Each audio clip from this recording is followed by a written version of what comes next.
महलों की बेटी का गरीब ससुराल। ये बॉल मेरी है, इसे तो मैं ही खेलूंगी। नहीं, ये बॉल मेरी है, इसे मेरे पापा लेकर आए थे। मैंने कहा ना, इस बॉल से मैं ही खेलूंगी। बच्चों, ऐसे लड़ते नहीं। अगर तुम दोनों ऐसे लड़ाई करोगे तो मैंने जो कपकेक बनाए हैं वो मैं तुम्हें नहीं दूंगी। सॉरी आंटी, अब हम लोग नहीं लड़ेंगे। Sorry mummy. वेरी गुड, चलो अब तुम दोनों मिलकर खेलो। मैं तुम दोनों के लिए कपकेक लेकर आती हूँ। इन बच्चों को खेलते देख मुझे तो हमारे बचपन के दिन याद आ जाते हैं। धीरे धीरे कब बड़े हो गए पता ही नहीं चला। हमारे बच्चे साथ में खेलते हुए कितने ज्यादा प्यारे लगते हैं ना। राजेश, क्यों ना हम अपने बचपन की दोस्ती को रिश्तेदारी में बदल ले? तुम क्या कहते हो? सच कहूं तो जितेंद्र, तुमने तो मेरे दिल की बात कह दी। मैं भी कब से तुमसे यही बात करना चाहता था। तो अब तय हुआ, जब हमारे बच्चे बड़े हो जाएंगे तो हम इनकी शादी करेंगे। इतना कहकर बचपन के दोस्त राजेश और जितेंद्र एक दूसरे के गले मिलते हैं। राजेश और जितेंद्र शहर के सबसे बड़े बिजनेसमैन थे। इन दोनों का घर किसी महलों से कम नहीं था। अपनी दोस्ती को रिश्तेदारी में बदलने के लिए दोनों अपने बच्चों का रिश्ता तय कर देते हैं। ऐसे ही समय गुजरता रहता है और दोनों बच्चे एक दूसरे के साथ हंसते खेलते बड़े हो जाते हैं। बेबी, ये लीजिए आपकी कॉफी। तुम फिर ये मिल्क और शुगर वाली कॉफी ले आई। तुम्हें पता नहीं कि मैं ब्लैक कॉफी पीती हूँ? क्या हुआ आराधना बेटा, तुम्हारा मूड क्यों ऑफ है? माँ, आपने ये कैसी नौकरानी रखी है? मैं जब भी इससे कॉफी मांगती हूँ ये मेरी कॉफी में दूध और चीनी डालकर ले आती है। इसे पता नहीं कि मुझे ब्लैक कॉफी पसंद है। बेटा, बेचारी दिन भर में इतने सारे काम करती है, इसलिए भूल जाती होगी। लेकिन तुम फिक्र मत करो, मैंने आज ही एक और नई नौकरानी रखी है। अब से वो रोज तुम्हारे लिए तुम्हारी मनपसंद ब्लैक कॉफी लेकर आएगी। लेकिन ये क्या, सुबह के 10 बज चुके हैं और तुम अभी तक तैयार नहीं हुई? तुम्हें क्या कॉलेज नहीं जाना? मैंने आपसे कहा था ना कि जब तक मेरी फरारी नहीं आ जाती मैं कॉलेज नहीं जाऊंगी।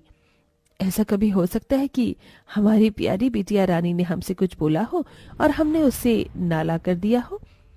तुम्हें जो फरारी चाहिए थी वो फरारी कब की आ चुकी है और नीचे कब से तुम्हारा इंतजार कर रही है।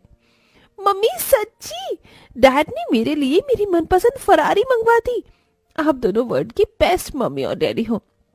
आई just love you. I love you too my princess. चलो हम जल्दी से तैयार हो जाओ।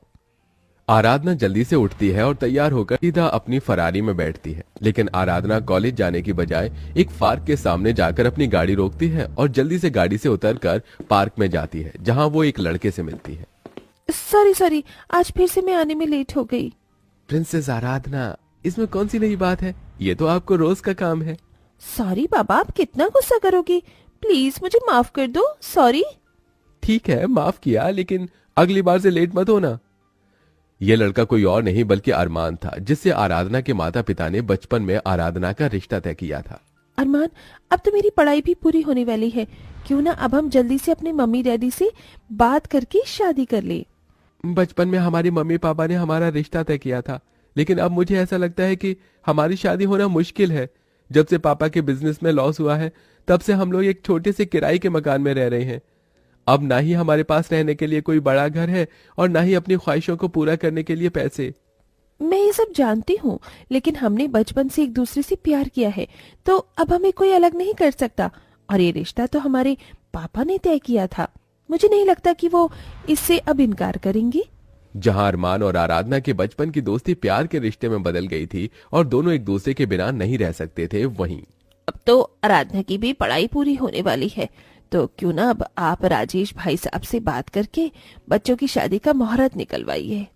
मैं तो कब से ये सोच रहा था, मैं कल ही जाकर राजेश से बच्चों की शादी का मुहूर्त निकलवाता हूँ। अगले दिन होते ही जितेंद्र अपने बचपन के दोस्त राजेश के घर जाता है।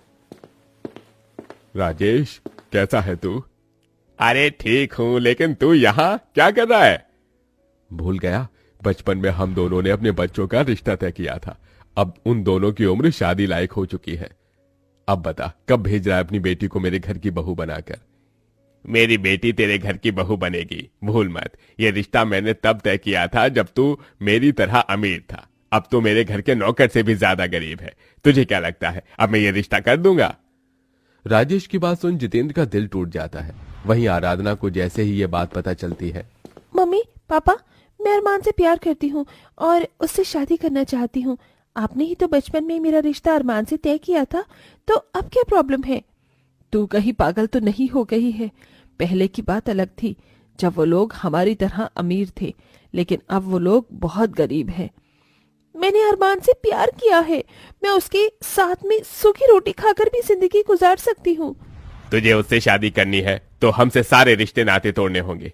गरीबी की ठोकर लगकर यह जमीन पर गिरेगी ना, तो तब जाकर इसे अपनी गलती का एहसास होगा। आराधना अपने माँ बाप से रिश्ता तोड़कर अरमान के पास चली जाती है, जिसके बाद अरमान और आराधना मंदिर में शादी कर लेते हैं। आराधना बहू, हम गरीब जरूर हैं, लेकिन हम तुझे कभी भी अपने माँ बाप की कमी महसूस नहीं होने देंगे। आज के बाद हम तेरे माँ बाप हैं और तू हमारी बेटी। एक बहू के लिए इससे बड़ी और क्या बात हो सकती है, जब उसकी सास ससुर उसे अपनी बहू नहीं बल्कि बेटी समझे। आराधना ने अपने प्यार के लिए सब कुछ कुर्बान कर दिया था, लेकिन उसे यह नहीं पता था कि एक गरीब की जिंदगी जीना कितना मुश्किल होगा। ये चूल्हा क्या है? कब से कोशिश कर रही हूँ, लेकिन जल ही नहीं रहा। खास खास कर मेरे सीने में दर्द शुरू हो गया है। आराधना बहू, तू यहाँ चूल्हे के पास क्या कर रही है? माँ जी, आज मेरी पहली रसोई की रस्म है, इसलिए मैं आप सब लोगों के लिए खीर बना रही थी। लेकिन देखिए ना, ये चूल्हा तो जल ही नहीं रहा। जरा अपनी हालत तो देख, खास खास कर तेरी क्या हालत हो गई है। तू जा, मैं तेरे लिए खीर बना देती हूँ। दीप्ति आराधना को चूल्हे के पास से हटाकर उसके लिए अपने हाथों से खीर बनाती है और उसे अपने हाथों से खिलाती है। समय बीतने के साथ साथ आराधना अपनी सास को देख रेख कर धीरे धीरे घर के कामों को जान रही थी और अब बेचारी भी घर के कामों को करने की कोशिश करती है। इस गोबर में से कितनी ज्यादा गंदी बदबू आ रही है, लेकिन मुझे ये उपले तो बनाने ही होंगे। आराधना नाक पर कपड़ा बांधकर गोबर से उपले बनाती है। अब आराधना जैसे ही घर के अंदर जाने लगती है कि तभी गोबर पर पैर रखने की वजह से फिसलकर सीधा नीचे गिर जाती है। आराधना के चिल्लाने की आवाज सुन दीप्ति और जितेंद्र भी वहां जाते हैं। मेरी कमर। अरे क्या हुआ आराधना बहू, तू ठीक तो है ना? हाँ पिताजी, बस वो मैंने देखा नहीं कि नीचे गोबर रखा है, इसलिए मैं उस पर पैर रखते ही फिसल गई। मैंने कहा था ना कि तू ये सब काम मत कर, लेकिन तू है कि मेरी सुनती ही नहीं। दीप्ति जितेंद्र दोनों मिलकर आराधना को उठाते हैं और अंदर ले जाकर उसके पैर पर दवाई लगाने लगते हैं। माँ जी, ये आप क्या कर रही हैं? आप मेरे पैरों को मत छूइए। दीप्ति बहू, तू क्यों भूल जाती है कि तू मेरी बहू होने के साथ साथ अब बेटी भी है मेरी, और एक माँ अपनी बेटी का ख्याल नहीं रखेगी तो कौन रखेगा? अपनी सास ससुर के दिल में अपने लिए इतना प्यार देख आराधना की आंखों में आंसू आ जाते हैं। ऐसे ही समय गुजरता रहता है और एक दिन लगता है मुझे जिंदगी भर मेहनत मजदूरी ही करनी पड़ेगी। आज भी कंपनी वालों ने मुझे इंटरव्यू में सेलेक्ट नहीं किया। मैं जानती हूँ आप बहुत ज्यादा परेशान हैं, लेकिन आजकल के समय में जॉब मिलना बहुत ज्यादा मुश्किल है। आजकल तो बस अपना बिजनेस ही सबसे अच्छा काम है, तो क्यों ना हम लोग भी एक बिजनेस शुरू करें। आजकल फूड ब्राइटनेस बहुत ज्यादा अच्छा चल रहा है, ऊपर से माँ जी तो इतना अच्छा खाना बनाती हैं। हम चाहे तो अपने फूड बिजनेस का एक छोटा सा स्टार्टअप कर सकते हैं। तुम्हारी बात ठीक है, लेकिन इसके लिए हमें पैसों की जरूरत होगी और हमारे पास तो एक फूटी कौड़ी भी नहीं है। आप फिक्र मत कीजिए, ये सोने का लॉकेट मुझे मेरी मम्मी ने दिया था, हम इसे बेचकर अपना फूड बिजनेस स्टार्ट कर सकते हैं। अपने ससुराल वालों के लिए आराधना अपनी माँ का दिया हुआ सोने का लॉकेट बेचकर पैसे ले आती है, जिसके बाद अब सभी लोग मिलकर अपना एक छोटा सा फूड बिजनेस स्टार्ट करते हैं। समय बीतने के साथ साथ इन सभी का फूड बिजनेस अब धीरे धीरे बढ़ने लगता है और सिर्फ 6 महीना में ही इन लोगों की मेहनत रंग लाती है और अब इनके पास काफी सारे होटल और रेस्टोरेंट भी होते हैं। वहीं जब ये बात राजेश और ज्योति को पता चलती है तो उन्हें भी अपनी गलती का एहसास होता है। जितेंद्र, मेरे बचपन के दोस्त, मुझे माफ कर दे।